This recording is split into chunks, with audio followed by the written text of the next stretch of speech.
In response in response to a video that I put out a little while ago called "Homeschool Parents, Your Boys Need You to Know," dot, dot, dot. The comments are just they're so encouraging. The fact that it's resonating, that you can see that boys ages 10 through 14 are falling through the cracks and they need adults to speak positive over them, that it just is incredibly encouraging. But one of the gals that commented, she said, yes, this, I see the learning spark disappear more and more each academic year with my son. He now refers to school as my jail, and occasionally I see my inmates. I do hope a video soon. I do hope a video soon could share some real examples of how you implement the things you talked about here. So in the other video, which is I'm not going to rehash it. The core of it is that our boys ages 10 to 14 stereotypically, and yes, this applies to girls too, but the school systems today are rigged against our boys. They're just not meant to help busy, energetic boys that love to sweat thrive. They're it's almost as if the school's job is to squish our boys and put them in a box and make sure that they sit and they're quiet and they can write neatly and all the things. So anyway, go that video is necessary in order for you to understand what I'm going to share. The reality is when kids once they've learned to read, the curriculum really falls short. Curriculum doesn't see them anymore. And some of our really squirrely, energetic kids die sitting at a desk, pushing a pencil across page 17 and then 18 and then 19.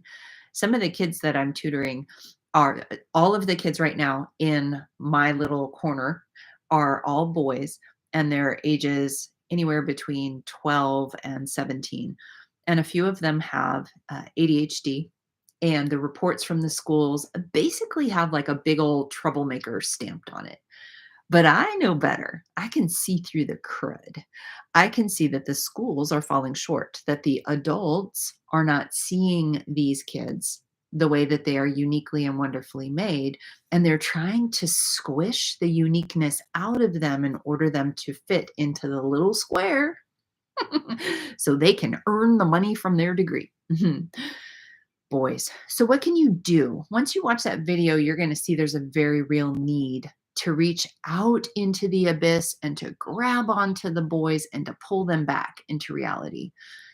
The core of it is that it's not rocket science.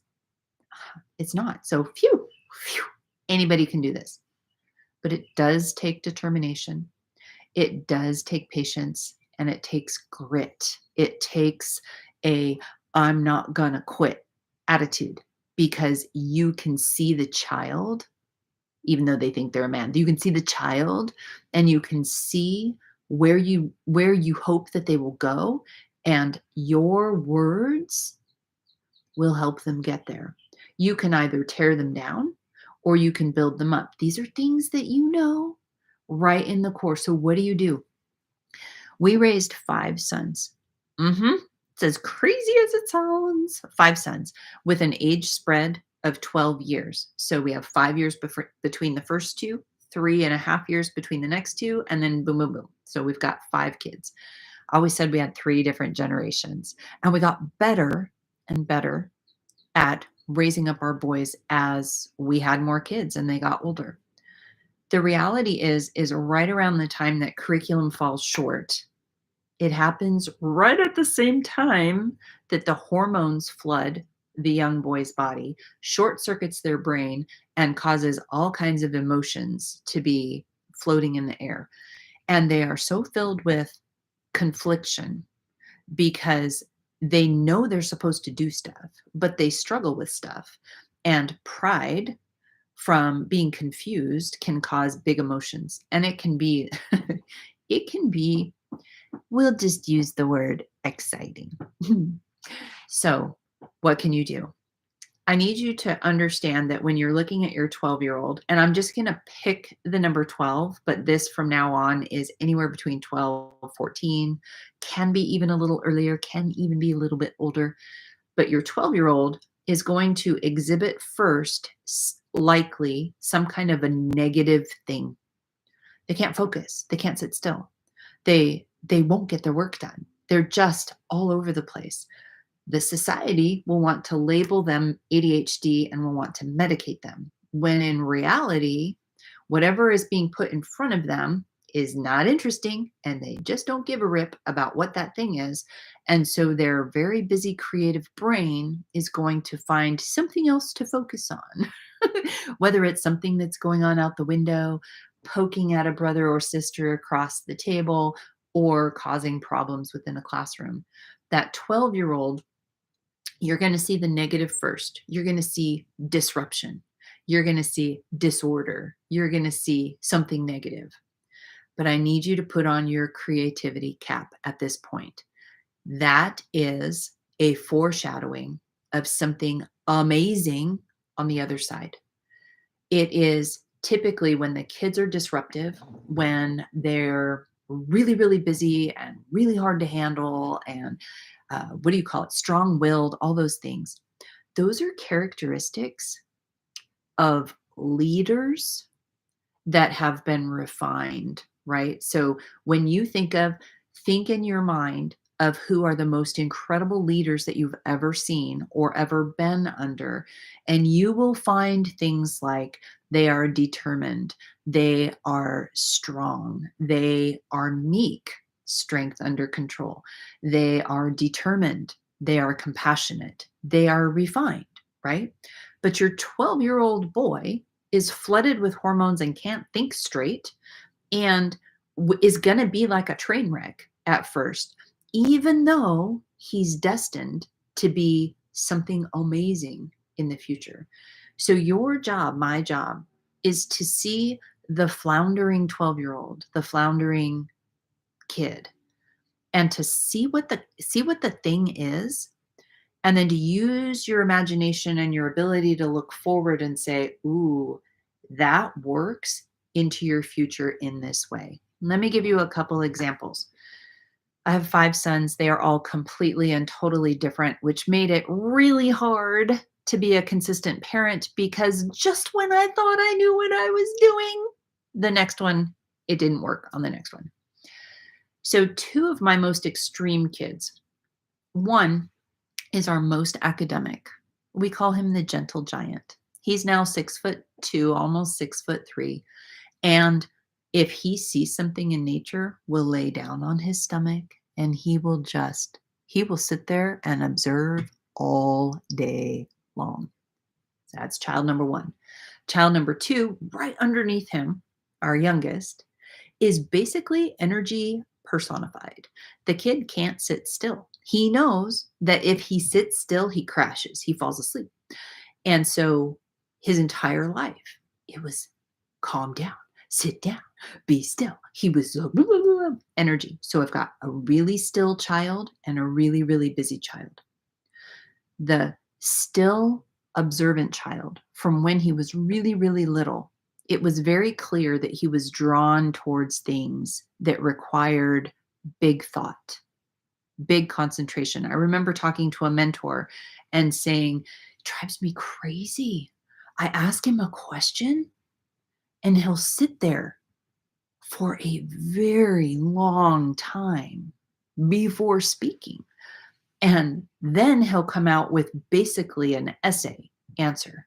I go, but it drives my brain crazy. And she looked at me and she's like, Becky, do you realize what a gift that is? What I'm hearing you say is that he hears a question and then he thinks it all the way through, forms a clear answer before speaking. Oh, the world needs a lot more people like that, right? That I heard that very clearly. He was about 7 when I heard that. So I started to speak those things over him. You are a very careful thinker. You think through things all the way through before you answer. And in this world, that's a rare thing. It's a beautiful thing. As he got pulled deeper into science, we started to wrap science and math vocabulary around that. You are a careful thinker. You are drawn towards mathematics and science, which requires precision, right? And I can see that these characteristics that are woven in you are a part of who you're going to be as a man. And I am so excited to watch you blossom and grow into that way. So that language became part of the daily repetition of phrases that were spoken over him. We eventually had to say things like, when somebody asks you a question, you can't just go silent. You actually have to say, give me a minute to think about that. So that people know that you didn't just like your brain just didn't fall out of your head, but you're speaking over what you see into who they're going to become. Enter in our youngest son, busyness personified. The child could never sit still. And I remember so many times he would get so frustrated with the rest of us mere mortals because we couldn't keep up with him. We would ask a question and you couldn't even put the punctuation mark at the end of the sentence before he had and completed the solution, right? You know kids like this. He's the one that knows where everything is in the house. He can fix anything, and he absorbs information like a very dry absorbent sponge and is able to regurgitate it very quickly. So when we would ask questions or need something from him, he, especially when he was younger, would be so frustrated that the rest of us moved almost as though we were in jello in comparison. So what we had to speak over him was, your brain is wired for speed and agility and determination, right? You know what you're going to do, and your brain figures out the plan and just charges forward with confidence. Your challenge is that the rest of the people around you are not going to move that fast. So you're going to have to learn how to exist as a super brain, super fast brain, somebody that sees everything at all times. Oh, if he was in school, they would totally label him ADHD and all, and that just never happened. But he could see everything at all times. You can see the solution and you can move quickly and execute it quickly, but you have to wait for the people around you. So your job, and it's because the Lord has chosen you to be a leader. You are not just going to be a bully leader. You're going to be a compassionate leader, a loving leader, somebody that people will look up to and that they will want to follow. Words are powerful. Do you have any idea how powerful that old nursery rhyme thing that said, sticks and stones may break your bones, but names will never hurt me? Uh, it's not true. In the beginning was the word. Words are powerful, stronger than a two-edged sword. And your words have the ability over children specifically, over everybody, but specifically in that transition stage. You've got kids that are 10, 11, 12, 13, 14, and your words speak life or speak death. And the challenge is that it's such a tender, critical age that if you and I are not careful with how we speak over those kids, we can destroy their life in a single word, in a single phrase. That's a lot of responsibility. Welcome to adulthood. Welcome to parenthood. If you're a homeschooler like me, welcome to homeschooling, where it's all mixed together. But it's not just your own children that you have the power over. You have the ability to look at a child that is struggling and then to exercise your imagination to see, well, what are they being honed into being, right? Because if you take gold and you want to purify it, you guys must know how you purify gold, right? You turn up the heat. And as you turn up the heat, the imperfections rise to the top. And then You slough away. It's called the dross. You take the dross away from the gold. And the gold is perfected when the refiner can look into the gold and see the reflection. Well, that age of childhood, specifically for boys, but yes, specifically for girls too, 10 to 14, it's so hot and there are so many imperfections that the child needs no help losing hope. It's there. Hopelessness is epidemic. Depression, epidemic. Hopelessness, epidemic. It's horrific out there. So what our children need is for us to see the gold beneath the surface and to call it out. I can see that you are a kind and compassionate person, but that you haven't perfected everything that you need to learn yet. And the opposite of compassion is kind of impatience, right? And shortness. So what you're struggling with is learning how to be that compassionate person that you're destined to be. But you're human. You're going to make mistakes. So what you're struggling with right now is learning to be that compassionate person. What you're struggling with right now is that you're learning to be the observant scientist. What you're struggling with right now is that you're learning to be the incredible leader that you are designed to be, but you're frustrated with the people around you. Does that make sense?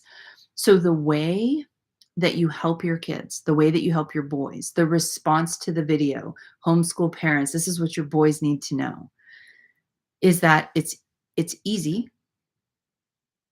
because it's just words, but it's hard because of the age that they're at and because their neural pathways are not yet hardwired into place. They're not going to believe you, so they're going to roll their eyes. You're going to say things like, "Ooh, I see the future leader in you," and they're going to be like, "Ah, whatever," right? Maybe they're super obedient. Some of my kids were really strong-willed. Did I say were? Some of my kids are really strong-willed. They were hardwired to be amazing leaders. They're hard to raise because, wow, they will chest bump you right now and let you know that they think you're wrong. Some of my kids were much more tender and compassionate and quiet. I would use the word slow. They just were slow in everything that they did because they were careful in the things that they did. Your words have power, incredible power. And in this fast paced world where your kids are scrolling at lightning speed, where they're overloaded on dopamine from likes and things that they're seeing on the internet, and their brains are like me, love me, love me, like me, love me, love me. And they've hit that stage where they're awkward and clumsy and smell has come in and they haven't figured out how to deal with the smell, and they're confused because their brain hasn't caught up with the things that they're being asked to do, and they feel like a failure because they're emotional and they're mad and they're sad and they're melancholy and they just can't pull it together. They need to know that they're right on track, that they're headed toward being, and only you are going to be the one that's going to be able to call it into existence. You're the one that sees them for the way that they are meant to be. You can see it. If you can't see it, ask the Lord and he'll give you vision to see it. I promise you. He gave that to us and we were able to speak that over our boys, and they have risen up into exactly what we expected is what they ended up at. It's not always easy. Parenting is not easy. It's just not. And in today's day of distraction, it's really easy to neglect the things that make the most difference. Schoolwork is less than 1% of the formula or the recipe for raising your child to be a successful adult. It really is. They need to know that they're seen. They need to know that they're loved. They need to know that they're not messed up. They're just they're just in transition and it's rough, but they're going to be okay. And that you can see where they're headed. Don't you want people to speak like that over you? If you're a homeschool mom, don't you want an older homeschool mom to look at you and say, "Oh, okay, I was exactly where you are. And let me tell you, that's why this stage is like that. And if you just keep going in the way that you're going, you're going to end up over here and it's going to be just fine." Don't you want people to speak that over you? If you're in a rocky spot in your marriage, don't you want somebody that's been there, done that, and survived it to speak over you and say, "I recognize where you are. This is where you're headed, and it's going to be okay." Don't you want people to speak truth and hope over you? Your kids are no different. They need it. And even if they push you away, they need it even more. They need it even more. So if you haven't watched the other video, go back and watch the other video and then circle back here. If you have questions or you have ideas of things that you would love to hear us talk about, please share them in the comments and I will see you next time.